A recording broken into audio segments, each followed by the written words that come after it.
Hello viewers, আমি চলে এসেছি ঝুমাস ওয়ার্ল্ড থেকে। আমি ঝুমা। আমি আজকে একটি কেকের রেসিপি নিয়ে তোমাদের সামনে এসেছি ক্রিসমাস উপলক্ষে। তো আশা করছি এই রেসিপিটি তোমাদের ভালো লাগবে এবং অবশ্যই তোমরা বাড়িতে ট্রাই করবে। তো ভিডিওটি স্কিপ না করে চলো দেখে নাও কিভাবে আজকে আমি কেকটি তৈরি করেছি। এখানে আমি বাড়িতে কিছুটা স্ট্রবেরি ছিল, সেটাও এখানে আমি ইউজ করব। এখানে আমি কিছুটা মোরব্বা নিয়েছি, একটু কিশমিশ, একটু কাজু এবং কিশমিশগুলো আমি হালকা রোস্ট করে নেব।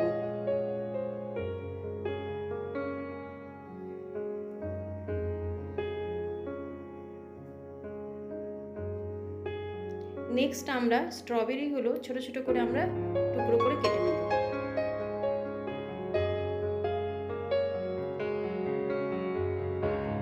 এরপর এখানে আমরা হাফ কাপ মতো দই নিয়েছি, 1.5 কাপ আমরা কেকের জন্য। তো দইটা আমরা ভালো করে ফেটিয়ে নেব। যেহেতু আমি এটা এগ বেস কেক বানাবো, সেখানে আমি এখানে দইয়ের ইউজ করেছি এবং 1/4 কাপ মতো আমি এখানে ভেজিটেবল অয়েল অ্যাড করেছি। সেটাও খুব ভালো করে আমরা হুইপ করে নেব। নেক্সট এবারে আমরা হাফ কাপেরও একটু বেশি আমরা চিনি গুঁড়ো করে রেখেছিলাম, সেটা আমরা খুব ভালো করে মিশিয়ে আবার হুইপ করে নেব।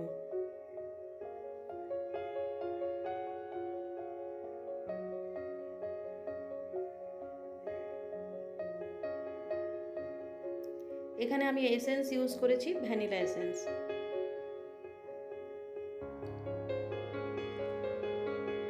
সব একসাথে আমরা হুইপ করার পরে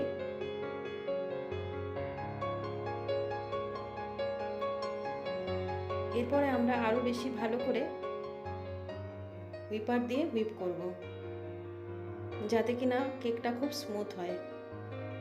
এরপরে আমরা 1.5 কাপ ময়দা এখানে নিয়েছি, তার সঙ্গে আমি অ্যাড করব 1 চামচ মতো বেকিং সোডা এবং 1 চামচ মতো খাবার সোডা।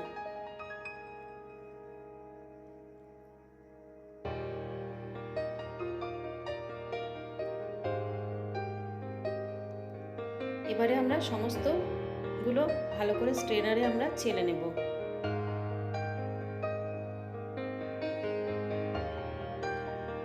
এবারে আমরা আলাদা বাটিতে যেটা আমরা রেডি করে রেখেছিলাম চিনি, দই এবং তেলের মিশ্রণটা, সেটা আমরা এই ময়দার মধ্যে অ্যাড করব এবং খুব ভালো করে আবার আমরা হুইপ করব। যত ভালো করে আমরা হুইপ করব তত কিন্তু কেকটা খুব সফট হবে। হাতে করলে হাতে করতে পারো, আদারওয়াইজ হ্যান্ড ব্লেন্ডার দিয়ে করলে তো খুবই ভালো হয় যদি থাকে তো। এবার আমরা একটুখানি দুধ ইউজ করব। ডোটা একটু হার্ড হয়ে গেছে, সেটা আমরা একটুখানি নরম করার জন্য। একটু পাতলা হয় গোলাটা।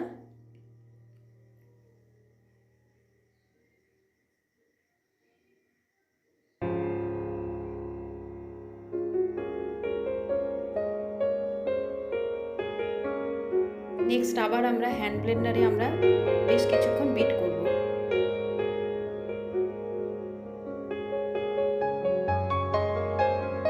এই বিটিং এর প্রসেসটা কিন্তু খুব ইম্পর্টেন্ট। যখন দেখবে পুরো বাবলস এসে গেছে তখন জানবে এটা রেডি হয়ে গেছে। কেকটা তাহলে ফুলবে ভালো। এখানে আমরা একটু কালার ইউজ করব, রেড কালার, কারণ আমি দুটো কালারের কেক এখানে লেয়ার আমি বানাবো, সেই জন্য।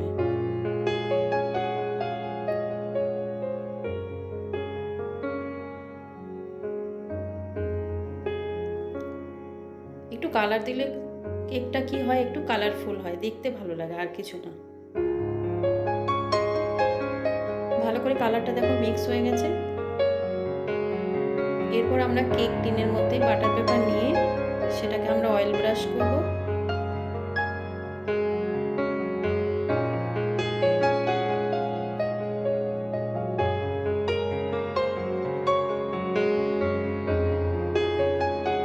এবারে আমরা ব্যাটারটা একটা লেয়ার দিয়ে দেবো।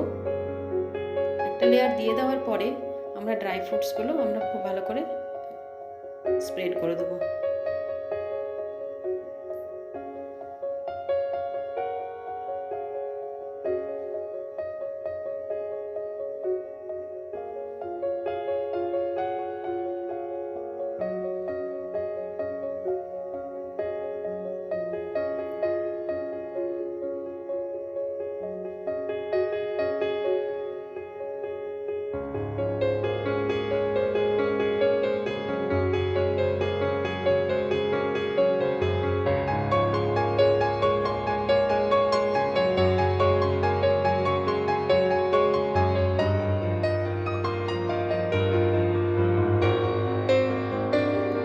আবার যে অংশটা বাকি ছিল সেটাও আমরা ব্যাটারটা তার উপরে আবার ভালো করে স্প্রেড করে মিক্স করে নেব।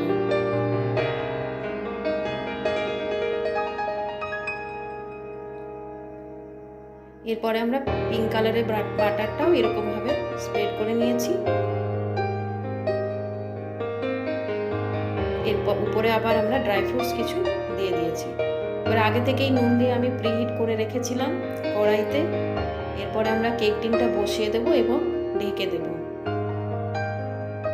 মিনিট 15 থেকে 20 মিনিটের মধ্যেই কিন্তু এই কেকটা তৈরি হয়ে যাবে, বেক হয়ে যাবে এবং একটু আমরা লো ফ্লেমে দেব।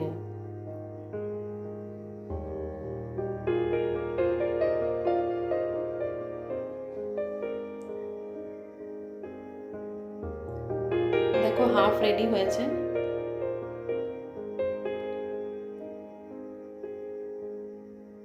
মাঝে মাঝে আমরা চেক করতে থাকবো যে এটা রেডি হলো কিনা। দেখো পুরো কেকটা রেডি হয়ে গেছে। তো কেমন লাগলো আজকে আমার এই কেকের রেসিপি এগলেস?